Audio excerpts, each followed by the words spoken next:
M'abuelo fou llauraona, m'abuelo fou llauraó. No faltarem mai les bledes.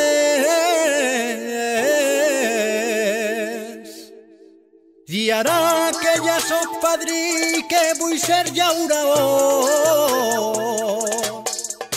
I asfalt damunt d'eixes terres. Passa el temps, roda la cadena, ara asfalt on hi havia terra, operaris, actors secundaris d'esta brama. Va de vie, un programme sobre tot que envolta el binatural, de la mà de Jérôme Chénaud. A tots es donen faena, i jo tenia el meu camp, ja no treballo en la terra, ens venen prosperitat. Bon dia, bona vesprada, amics i amigues del binatural.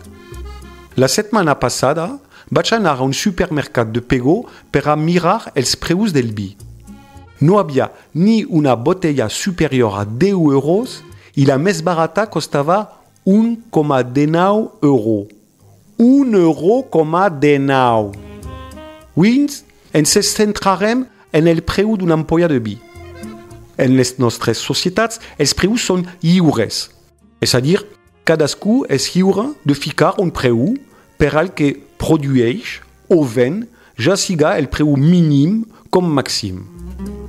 Pel que fa a l'alimentació, existeixen normes de comerç nacionals i internacionals que imposen preus mínims. Intentarem calcular quin podria ser un preu just per una botella de vi. Per això, hem d'estudiar el cost de producció, des del treball a la vinya, passant per la verema, fins al treball al celler. El cost també varia segons la regió i la varietat del raïm. A això se li sumen costos com l'ampolla, el tap de suro, l'etiqueta, ja siga la creació o la impressió, l'embalatge de cartó o de fusta, els salaris i les despeses que se'n deriven. La logística i una cosa molt important que cada vegada és més cara, l'energia. Segurament m'oblidé de moltes altres coses, com els impostos, l'amortització de la maquinària, a vegades la compra de la vinya, del celler, dels dipòsits, els costos de la qual s'afegeixen per a aconseguir el preu final d'aquesta famosa ampolla de vi. En aquest punt, encara estem en el cost de producció només per al productor. Amb això, s'ha d'afegir els costos de distribució, publicitat, possiblement les despeses de duana o la cotització a les denominacions d'origen. I, finalment, l'IVA per al consumidor final. De mitjana, un celler multiplica el preu per 2, la gran distribució per 1,5. La indústria, que és molt meticulosa, calcula tots els seus costos al cèntim, cosa que li permet ficar preus molt ajustats, sovint els més baixos possibles. Per a un xicotet productor, és molt més difícil calcular un preu de cost. Hi ha un munt de paràmetres externs a la producció del vi que s'han de tindre en compte perquè el viticultor pugui obtindre un ingrés que li permeta simplement viure. Una revista alemanya va publicar un article en 2023 amb els detalls dels costos per a un petit productor local amb una vinya de 15 hectares i un rendiment entre 3.000 i 5.000 litres per hectàrea. Suposem 4.000 litres. Per 18 hectares són 72.000 litres. Dividit per 0,75, és a dir, 96.000 ampolles.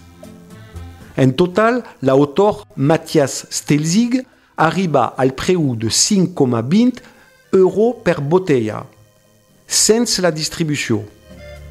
Vaig indicar este cost als meus amics vinyasters, si bé la majoria el van trobar correcte, per a uns altres està per davall de la realitat. En qualsevol cas, estem molt lluny dels 1,19 observats al supermercat. Quan vaig començar a promoure el vi natural a la Marina Alta, els preus eren per a mi ridículs. Recordé estar a la parada d'un viticultor al mercat de Chalot amb ampolles de vi a 5 euros. Parlé d'això fa 10 anys. Si efectivament es troba vi a 5 euros en un supermercat, em semblava un preu massa baix. Quantes botelles a 5 euros ha de vendre un petit productor per aconseguir un ingrés acceptable? Esta pregunta és fonamental si volem continuar gaudint de vins locals que respecten una vitivinicultura conscient. En 2019 vaig comprar un estoc de vi per formar un celler i començar el projecte Vi Natural. Vaig decidir un preu que considerava raonable.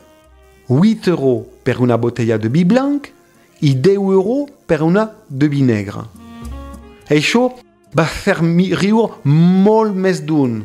Com anava a vendre vi comprant aquest preu?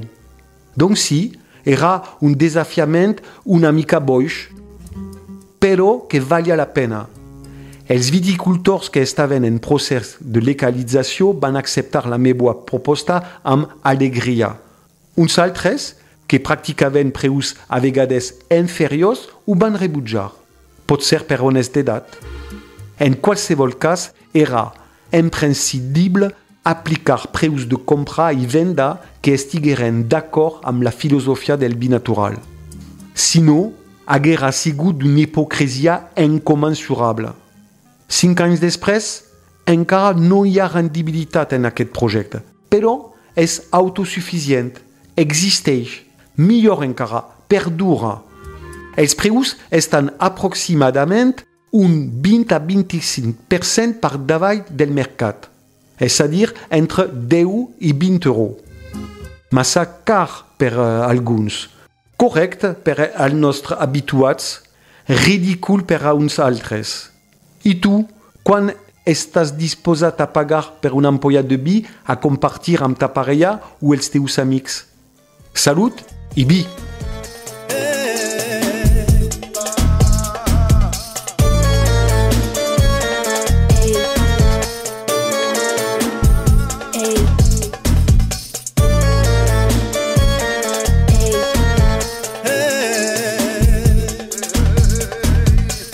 I és moment d'estar units